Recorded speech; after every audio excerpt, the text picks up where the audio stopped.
దేవునికి మహిమ కలుగునుగాక. ఆమేన్. విశ్వాసాన్ని పెంపొందించే ధ్యానం. నా తండ్రి వ్యవసాయకుడు. యోహాను సువార్త 15వ అధ్యాయం 1వ వచనం.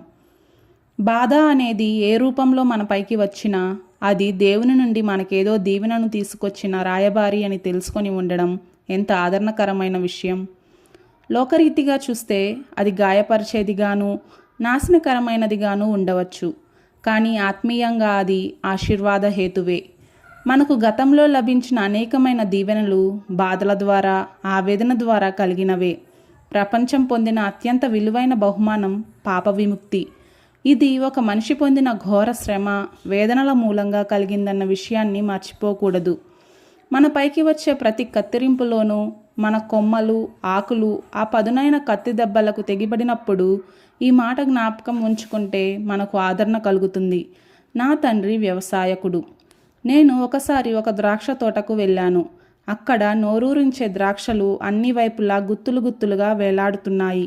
ఆ తోట యజమాని నాతో ఇలా అన్నాడు: ఉన్న ద్రాక్ష మొక్కలన్నింటినీ కాండాలు మాత్రం మిగిలేలా నరకడానికి అనుమతి ఇయ్యకపోతే తాను అసలు నా దగ్గర పనిలో చేరడమే కుదరదని నేను నియమించిన కొత్త తోటమాలి అన్నాడు. దానికి నేను ఒప్పుకున్నాను. అతడు వాటన్నిటినీ నరికేశాడు. 2 సంవత్సరాల పాటు పంట ఏమీ లేదు.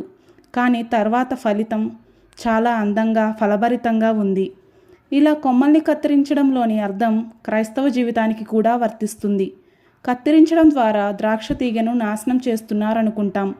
తోటమాలి ఆ ద్రాక్ష మొక్కలన్నింటినీ పాడు చేస్తున్నట్టు అనిపిస్తుంది.